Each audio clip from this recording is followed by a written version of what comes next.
Have you ever found yourself stressing about something that hasn't even happened yet? And if you're honest, you're not even 100% sure it ever will? If so, you are probably experiencing anxiety. Because anxiety has a way of making imaginary problems feel physically real. Your body starts reacting to conversations that haven't happened, situations that haven't unfolded, and futures that don't even exist yet. And what's incredible is that Jesus described this exact mental pattern in Matthew 6, long before neuroscience had language for it. This video is brought to you by Therapy for Christians, where faith and mental health meet. Matthew 6:25 says, "Therefore I tell you, do not worry about your life, what you will eat or drink, or about your body, what you will wear." Most people read this as simple encouragement, but Jesus is actually describing something profoundly practical about how the human mind works, something science wouldn't fully understand for hundreds of years. You see, anxiety doesn't live in the present. Anxiety lives in the future. In clinical terms, we often see anxiety as the mind living ahead of the body. Jesus says something that sounds almost unrealistic at first. Do not worry about tomorrow, for tomorrow will worry about itself.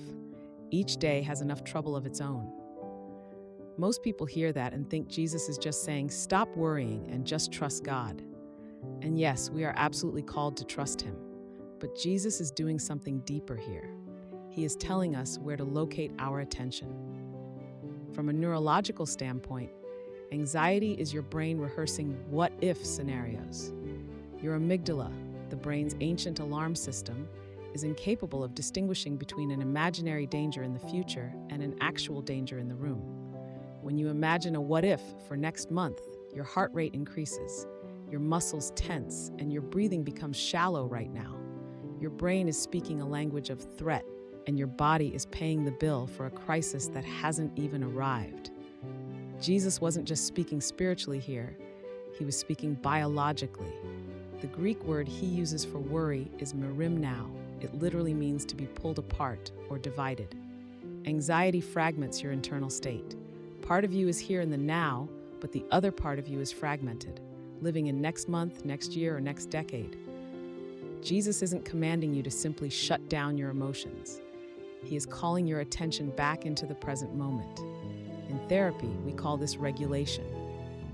Modern psychology has proven that the nervous system can only stabilize when it is grounded in the present. Jesus taught that principle centuries before we had the data to back it up.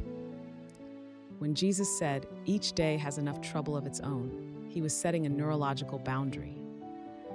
He's saying you are not designed to carry today's real problems and tomorrow's imaginary problems at the same time. Anxiety happens when we stack days that were never meant to be stacked. Think of your nervous system as having a daily weight limit. When you reach into tomorrow and pull its uncertainties into today, your system collapses under a load it was never designed to bear. Jesus is teaching containment. Handle today, release tomorrow, and repeat. As Lamentations 3:22-23 says, His mercies are new every morning. God provides the mercy fuel for 24 hours at a time, not for a whole week in advance. Jesus also addresses the illusion of control. Your brain tells you if I worry enough, I'll be safe. But rumination doesn't solve problems. It just rehearses fear. As Jesus asks in Matthew 6:27, can any one of you by worrying add a single hour to your life? The obvious answer is no. Worrying doesn't add years to your life.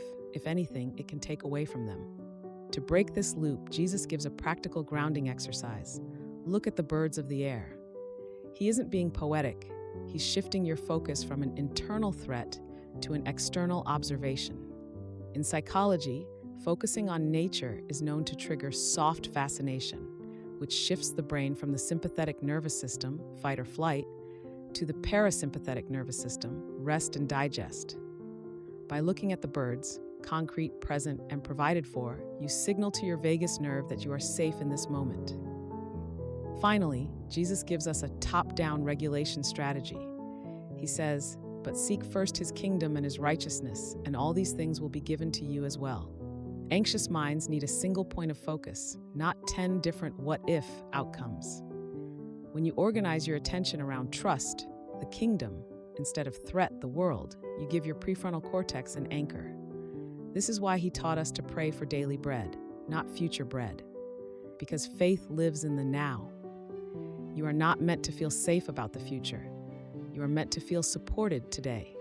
When anxiety pulls your mind forward today, do what Jesus modeled. Bring it back to today. Try this. Name one real concern you have right now, something you can actually influence in the next hour. Ask yourself, what is required of me today? Release what you cannot act on today into God's care. 1 Peter 5:7 tells us to cast all your anxiety on him because he cares for you. Casting is an active physical release. When you do this, you aren't ignoring the future. You're refusing to live there prematurely.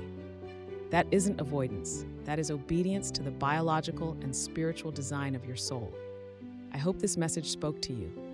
If it did, please leave a comment, like, share, and subscribe to this channel.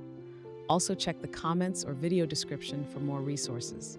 As always, remember to take good care of you.